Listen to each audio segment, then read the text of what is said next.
Regional director Karachi Mohammad Ramzan Pathan ने आज फिर बहुत सारी चीज़ों का जो नोटिस लिया, तो उसके बाद उन्होंने एक 24 अप्रैल 2025 को एक ऑर्डर निकाला। उसके अंदर उन्होंने additional deputy director local government field officer Karachi division, assistant director local government field officer ज़िला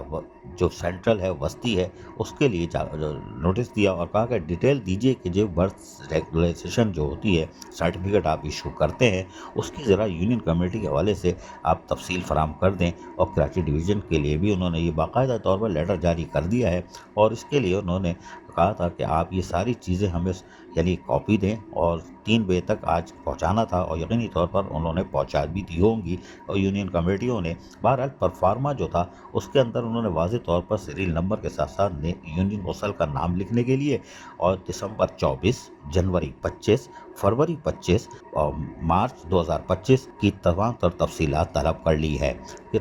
सारी तफसीलात हमें फराम करें। यकीनी तौर पर रीजनल डायरेक्टर रमज़ान पठान इस वक्त लगता है और उनका दफ्तर कि पूरी मुकम्मल तौर पर बल्दियाती इदारों की मॉनिटरिंग कर रहा है और यकीनी तौर पर इसको करनी भी चाहिए। वजह यह है कि माली साल 2025-26 का बजट आ रहा है और यकीनी तौर पर हुकूमत अपना काम करती है, वजारत बल्दियात भी और फाइनेंस डिपार्टमेंट भी। रीजनल डायरेक्टर का किरदार बड़ा अहम होता है और इस मौके पर मोहम्मद रमज़ान पठान और उनके दफ्तर यानी रीजनल डायरेक्टर और उनके दफातर के लोग जिस तरह अमली तौर पर तफसीलात जमा कर रहे हैं वो ये मानी खेज नहीं है, बल्कि ये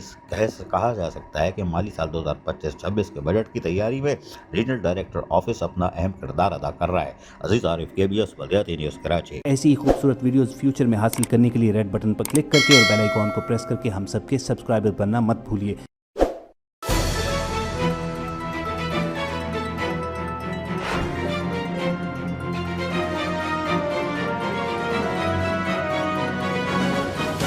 KBS बल्दियाती न्यूज़।